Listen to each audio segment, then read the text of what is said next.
সাফ ফুটবলে টানা তৃতীয় জয় নেপালের বিপক্ষে 2022-2024 সাফের ফাইনালের পর এবার সেমিফাইনালে নেপালিদের বিপক্ষে বাংলাদেশের জয়। তবে সাফের সেমিফাইনালে অর্থাৎ নারী সাফের সেমিফাইনালে এই প্রথম হিমালয় কন্যাদের বিপক্ষে জয় পেল বাংলার বাঘিনীরা।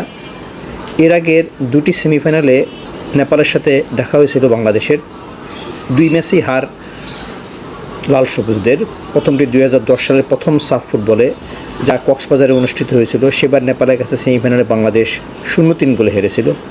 এরপর 2014 সালে ইসলামাবাদ সাফ ফুটবলেও বাংলাদেশের হার। সেবার নেপাল বাংলাদেশকে 1-0 পরাজিত করেছিল। সেই দুই হারের বদলাই এবার নিয়েছে বাংলাদেশ।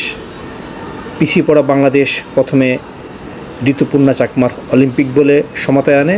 এরপর ফ্রি টাইমে বদলি হিসেবে নামা সাগরিকার প্লেসিং শটে 2-1 জয় নিশ্চিত করে। এর ফলে বাংলাদেশ এখন ফাইনালে পাচ্ছে ভারতকে। ভারতের সাথে বাংলাদেশের এই ফাইনালে মোকাবেলা হতে যাচ্ছে 10 বছর পর। গত 2 সাফে বাংলাদেশ ভারতকে গ্রুপ পর্বে হারিয়েছিল, প্রথমটি 3-0-তে, পরেরটিতে 3-1 গোলে। তবে ফাইনালে ভারতের সাথে এর আগে একবারই দেখা হয়েছিল, তা 2016 সাল শিলিগুড়ি সাফে। সেই সাফের ফাইনালে ভারত বাংলাদেশকে 3-1 গোলে হারিয়েছিল। প্রথম ভারত নিয়েছিল, এরপর সিরাজ জাহান স্বপ্নার গোলে বাংলাদেশ 1-1 ড্র করে সমতা আনে। কিন্তু এরপর আরও দুটি গোল হজম সাবিনা আক্তার, সাবিনা খাতুনদের, যে কারণে সেই ম্যাচে বাংলাদেশ হেরেছিল 1-3 গোলে। এবার সেই প্রতিশোধ নেওয়ার পালা। নেপালের বিপক্ষে যেমন সেমিফাইনালে আগের হারের বদলা নেওয়া হয়েছে, এবার ভারতের বিপক্ষে ফাইনালে হারের বদলা নেওয়ার সুযোগ।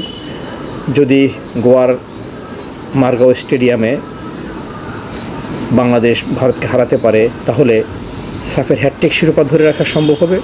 সেই সাথে ভারতের মাটিতে ভারতের বিপক্ষে নারী ফুটবলে বাংলাদেশের প্রথম কোনো জয় আসবে। শিলিগুড়িতে ভারতের সাথে বাংলাদেশের দুবার দেখা হয়েছিল। গ্রুপ পর্বে বাংলাদেশ 0-0 ড্র করেছিল, সেটি ছিল ভারতের বিপক্ষে প্রথম ড্র করার কৃতিত্ব। এরপর ফাইনালে তো হারতেই হয়েছিল। এবার বাংলাদেশের সুযোগ সেই আগের, অর্থাৎ 10 বছর আগের হারের বদলা নেওয়া, সেই সাথে হ্যাটট্রিক শিরোপার পথে এগিয়ে গিয়ে শিরোপা নিয়ে দেশে ফেরা। সেই লক্ষ্যে বাংলাদেশ নামছে ভারতের বিপক্ষে। ভারত গতকাল ভুটানকে 1-0 গোলে হারিয়েছে। ভুটানি মেয়েরা কিন্তু দুর্দান্ত লড়াই করেছিল ভারতের বিপক্ষে, যাতে ছিল অপ্রত্যাশিত। অর্থাৎ ভুটানের ফুটবল যে অনেক এগিয়েছে, তা ছিল ওই খেলায় প্রমাণ। বাংলাদেশ হারিয়েছে 2-1 গোলে নেপালকে, যে কারণে ফের ফাইনালে দেখা হচ্ছে বাংলাদেশ এবং ভারতের। আর নেপাল এবার ফাইনালে উঠতে ব্যর্থ হলো।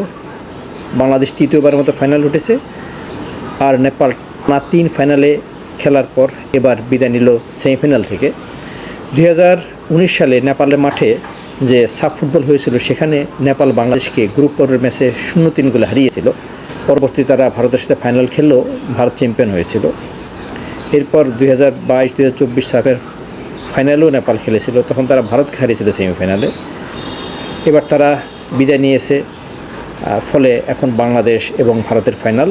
সেই ফাইনালে বাংলাদেশের হ্যাটট্রিক শিরোপার মিশন আর ভারতের শিরোপা পুনরুদ্ধারের লড়াই।